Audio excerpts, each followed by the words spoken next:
Hey guys, this is a review for SRA 135 soldering flux or soldering paste.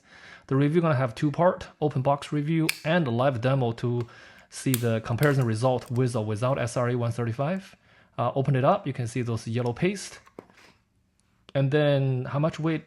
The spec said 2 ounce, but I measured 2¼ ounce, so they actually gave a ¼ ounce more than it's supposed to be. The live demo gonna have two tests. One is I just use a solder directly, put it on the 2 copper wires. The second one, I'm gonna use the SRA first and then soldering the wires. So let's do the first test. I put the solder directly to the wire because the solder has a resin core, so that's why it's not that bad. I can still do the job.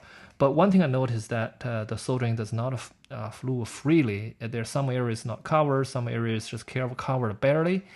And that's the soldering result. Next one, I'm gonna put the wire, brand new wire, put it into the SRA solder paste first, and then put on my holder. And then I'm gonna do the soldering with the SRA soldering paste. So you can see it flows much better. I got more area covered by solder. And here's the result without soldering flux. You can see some areas that's not covered. Here's the result with SRA. We got more area covered by soldering. Overall, this soldering paste worked really well. I really like it. 5-star from me.